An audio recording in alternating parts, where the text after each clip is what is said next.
जर मी तुम्हाला म्हणलं का तुम्ही फक्त 1,000 रुपयाची एसआयपी करून करोडपती बनू शकता, तर तुम्ही विश्वास ठेवाल का? नहीं. मग या मागचं कारण काय आहे? का 90% लोक करोडपती नाही आहे? तुम्हें कैसे पता चला?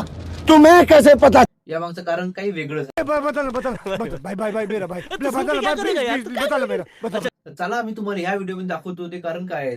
तो चलिए शुरू करते हैं. माझं नाव अजय आणि स्वागत आहे तुमचं आपल्या चॅनल पैशाच्या गोष्टीवर, जिथे तुम्हाला पूर्ण ज्ञान मिळेल पैशाबद्दल आपल्या मराठी भाषेमध्ये. आपण मिडल क्लास लोक काय करतो ना, जसे पैसे आले आपले का तसे चाले खर्च कराले, जसे पैसे आले का पगार आला का गेला आपला.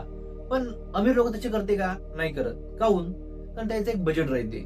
तुम्हाला मी ते आज खरं सांगतो का ते लोक का करते आणि आपण लोक का गलती करतो. तर तुम्ही हा व्हिडिओ आखरीपर्यंत पाहा, तुम्हाला सुद्धा समजून जाईल का ते आपण का गलती करतो आणि ते लोक का गलती करत नाही.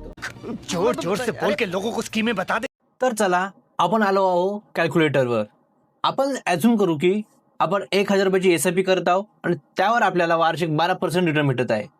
तर चला बघूया आपण 10 वर्षात, 20 वर्षात, 30 वर्षात आपण करोडपती होतो का. सर्वप्रथम आपली अमाऊंट आहे 1,000 रुपये. वर्षाला रिटर्न किती आहे? 12%. आपण बघू पहिले 10 वर्षात. बघा 10 वर्षात आपण इन्व्हेस्ट केले 1,20,000, पण फक्त आपले डबल झाले आहे, जवळपास 2,24,000. म्हणजे आपण करोडपती झालो का? नाही. आता बघूया आपण 20 वर्षात. 20 वर्षात सुद्धा नाही झालो आपण. आपले फक्त 9 लाखच बनत आहे. म्हणजे 20 वर्षात सुद्धा आपण 1,000ची एसआयपी करोडपती नाही होणार. आता बघूया 30 वर्षात. 30 वर्षात सुद्धा फक्त 30 लाख होत आहे. म्हणजे आपण 30 वर्ष सुद्धा होऊन सुद्धा करोडपती नाही होणार. तर तुम्ही पाहिलं का आपण 1,000ची एसआयपी करून करोडपती बनू शकत नाही. मग का आपण काही इन्व्हेस्टमेंट करायचीच नाही का? नाही. याच्यावर एक उपाय आहे, तो म्हणजे स्टेपअप. स्टेपअप म्हणजे काय? आपण समज एक पायरी वर जात आहोत, असं करत वर चाललो आपण. म्हणजे समज आपली 1,000 रुपयाची एसआयपी आहे, आपण थोडीशी वाढवत पुढच्या वर्षी 1,100 करत आहोत, त्याच्या पुढच्या वर्षी 1,500 करत आहोत, 2,000 करता, असं हळूहळू करता आपण वर चाललो. त्याला म्हणते स्टेपअप. तर हे स्टेपअप कसं काम करते, याचा फायदा कसा होते, चला आपण पाहूया. आपण जे नॉर्मली एसआयपी करणार होतो त्यावर फक्त आपण एक 10% स्टेपअप लावू. चला तर बघूया की 10% स्टेपअप लावलं तर आपला काय फायदा होतो, काय चेंजेस होतो नॉर्मल एसआयपी पेक्षा आणि स्टेपअपच्या एसआयपी पेक्षा. आपली अमाऊंट आहे 1,000 रुपये, आपलं स्टेपअप आहे 10% आणि आपल्याला रिटर्न आहे 12%. तर आपण विचार करू की आपण 30 वर्ष हे चालू ठेवू.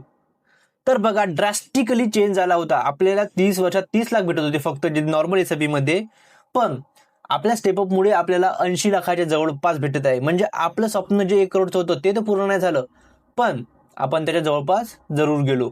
हा फायदा आहे स्टेपअपचा. तर पाहिलं तुम्ही का स्टेपअपचा कसा फायदा भेटतो आपल्याला. का आपण 1 करोड नाही पण त्याच्या जवळ तर जाऊ शकतो, आहे का नाही.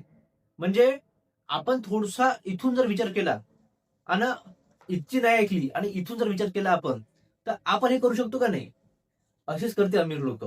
ते लोक पैशाकडे नाही पाहत, ते पाहते कन्सिस्टन्सी. का मी मार्केट खाली पडाव का मार्केट वर जाव, मी याच्या संग बनवून राहील. पण आपण काय करतो, आपण पाहतो पैसे. आपण पैसे पाहतो ना, म्हणून चुकतो आपण. हेच खरं सत्य आहे. जे 90% लोकांना माहिती आहे, 90% लोक हे यूज करत नाही. तुम्हाला सुद्धा असे रिअल आणि प्रॅक्टिकल व्हिडिओ पाहिजे तर आता चॅनल सबस्क्राईब करा. आणि कारण इथे तुम्हाला फक्त पैसे कसं कमवायला सांगत नाही, तर पैशाची योग्य दिशा समजावून सांगली जाते.